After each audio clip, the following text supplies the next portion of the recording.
사도행전 14장 바울과 바나바가 자신의 목숨보다도 더 중요하게 생각했던 것, 하나님이 나에게 맡겨주신 사명, 오늘은 사명에 대한 이야기를 한번 나눠보려고 합니다. 대부분의 크리스찬들이 하나님은 잘 믿지만 나에게 주신 사명은 무엇인지 난 잘 모르겠다 라고 이야기하는 것을 많이 봤습니다. 오늘 예배를 통해서 나에게 주신 사명이 무엇일까 한번 고민해보고 생각해보고 또 깨닫게 되는 은혜가 있기를 간절히 소망합니다. 첫 번째 한번 따라해보겠습니다. 기쁘고 설레는 일, 기쁘고 설레는 일이 사명이 될 수 있다라고 하는 것입니다. 제가 여러분들에게 이제 연락을 많이 하잖아요. 해서 같이 밥 먹자고도 하고, 특별히 요즘 실시간이기 때문에 집에 있는 친구들은 집 앞에서 같이 밥 먹자는 얘기를 참 많이 하게 되는데요. 만나주는 친구들에게 너무너무 고마운 건 제가 한 10명 정도에게 연락하면 한 명 정도가 그 부름에 이제 순종하고 함께 내려와서 같이 밥을 먹게 됩니다. 그러니까 그 한 명은 딱 보면 제가 글을 볼 때 막 천사같이 느껴져요.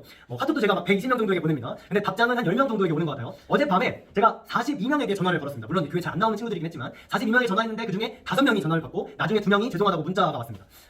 자, 그럼 질문 한번 드려보겠습니다. 제가 아무리 만나자 해도 안 만나주는 친구들을 대하게 될 때 어떤 마음이 들까요? 아니, 내가 뭐 밥을 사달라는 것도 아닌데 내가 이렇게 막 부탁을 질척거리면서 해야 되는 거야? 아니, 중학생이면 16살, 나는 32살, 아니 나이가 2배나 많은데 이렇게까지 내가 국어를 막 해야 되는 건가? 이런 생각을 할까요, 안 할까요? 단언컨대 이 생각에 머물러져서 하루 종일 괴로웠던 적은 한 번도 없습니다. 대신 제가 기도를 하죠. 하나님, 다음번에는 사랑하는 땡땡이가 꼭 저와 함께 밥 먹을 수 있게 도와주세요. 만날 수 있어도 기쁘고 혹 만나지 못한다 하더라도 제 마음에 즐거움이 있습니다. 진짜예요. 왜 그럴까요? 그거 하라고 하나님이 나를 여기에 부르셨기 때문에. 할렐루야.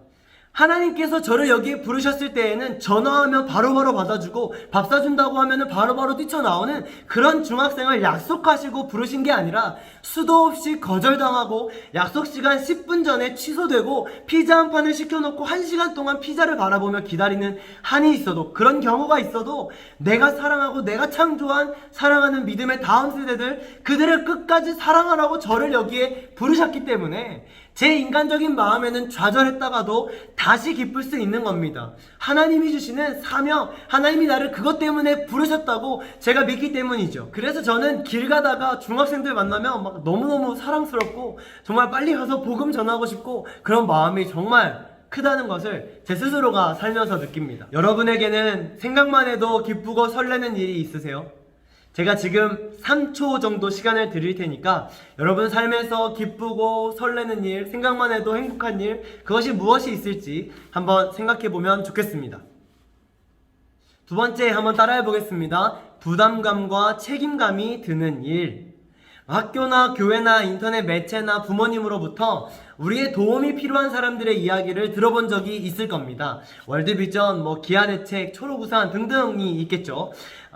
광고 영상이나 설명 등을 듣고 어떤 사람은 무시하고 그냥 지나갑니다. 그런데 어떤 사람들은 안타까운 마음을 가지고 내 주머니에 있는 것을 꺼내서 나누기 시작합니다. 그건 누구에게 자랑하기 위함이나 나의 경력을 쌓는 일은 아닐 겁니다. 내 마음 안에서 요동치는 무언가가 꿈틀거렸기 때문이겠죠. 몇 가지만 더 이야기해볼까요? 헌혈차가 지나가거나 학교의 정문에 헌혈 버스가 있다면 나도 헌혈해야 되는데 하지 않더라도 적어도 그렇게 생각하는 사람들이 있다면 한번 손 들어 보실래요? 네, 혹은 어떤 아기가 있는데 놀이터에서 놀고 있는데 위험해, 발 한번 잘못 디디면 넘어질 것 같아, 위험할 것 같아서 뛰어가서 그 아기를 도와준다. 그랬던 경험이나 만약 그런 일이 벌어진다면 난 도와줄 거다. 한번 손 들어 보세요. 마지막으로 하나만 더요. 플라스틱 사용 때문에 요즘 문제가 많잖아요. 그런 것들을 이렇게 접하게 됐을 때 내가 조금이라도 플라스틱 사용을 잘 지혜롭게, 하나님 기뻐하시는 지구를 아름답게 하기 위해서 플라스틱 사용을 깨끗하게 씻어가지고 버리거나 비닐을 뜯어가지고 버리거나 그랬던 적이 있다 손. 누군가는 그냥 지나칠 만한 일들도 쉽게 지나가기가 어렵고 내 마음속에 자꾸 생각나고 부담되고 책임감이 들고 걱정이 되고 그렇게 되는 그 무엇, 그것이 우리에게 사명으로 연결될 수 있다라고 하는 것입니다. 3초만 또 드릴게요. 내 마음 안에 부담과 책임감이 드는 일 무엇이 있을지 한번 생각해 보세요. 자, 세 번째 따라해 보겠습니다. 재능이 사명이 될 수 있다라는 겁니다. 하나님이 모든 사람들에게 재능을 주십니다. 어떤 사람들에게는 많이, 어떤 사람들에겐 적게 이렇게 주시겠죠. 어떤 사람은 크고 화려하게, 어떤 사람들은 작고 볼품없게. 불공평하다고 느껴지나요? 절대 그렇지 않습니다. 왜냐면요, 하나도 받지 못한 사람은 없기 때문입니다. 하나님의 형상으로 지음받은 우리 인간, 지금은 내 재능이 이겁니다 말할 수 없을지 몰라도 하나님은 여러분만이 잘할 수 있는 재능을 분명히 허락해 주십니다. 남들보다 목소리가 좋다, 우리 사랑하는 김일권 선생님 찬양팀으로 섬기시면서 하나님께 쓰임 받고 계시잖아요. 남들보다 운전 잘한다, 운전으로 하나님께 쓰임 받는 겁니다. 남들보다 먹는 걸 잘한다, 에이 전사님 그게 무슨 재능이고 그게 무슨 달란트예요? 그게 무슨 사명과 연결될 수 있겠어요? 아닙니다. 어떻게 쓰이느냐에 따라서 하나님 나라와 영광을 위해서 충분히 사용될 수 있음을 여러분이 기억해 주셨으면 좋겠습니다. 남들보다 잘하는 것, 그것이 사명과 연결될 수 있음을 알고 그것이 무엇인가 생각해 보면서 점점 더 발전시켜가면서 사명을 구체화할 수 있기를 간절히 소망합니다. 자, 마지막입니다. 따라합시다. 상처가 사명이 될 수 있다라고 하는 겁니다.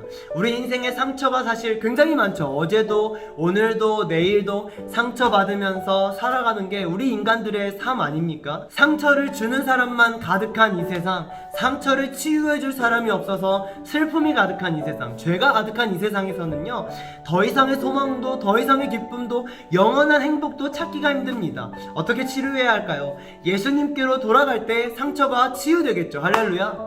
그렇게 예수님으로 인하여서 아물어진 상처는 자신의 과거와 같은 상처를 만나게 될 때 그에게 대화를 시도하게 됩니다. 강력한 사명의 도구가 되는 것이죠. 그래서 찢어져 버린 나의 마음이 예수님으로 인하여서 치유됐고 사명으로 전환되는 큰 은혜를 누릴 수 있게 된다는 것입니다. 사랑하는 여러분, 마지막 3초 드리려고 하는데요, 내 상처, 괴롭고 잊고 싶고 지긋지긋한 내 삶의 상처가 사명이 될 수 있음을 분명하게 기억해 주시길 부탁드립니다. 네, 우리 눈을 감고 기도합시다. 설레고 기쁜 일, 부담이 되고 책임감이 드는 일, 하나님이 주시는 재능, 그리고 내가 경험한 상처, 이것이 나를 사명의 길로 이끌어가는 좋은 기준이 된다는 것을 여러분 기억해 주시고, 하나님이 주신 사명 따라서 믿음의 길을 잘 걸어 나갈 수 있는 우리 믿음의 다음 세대 되기를 간절히 소망합니다.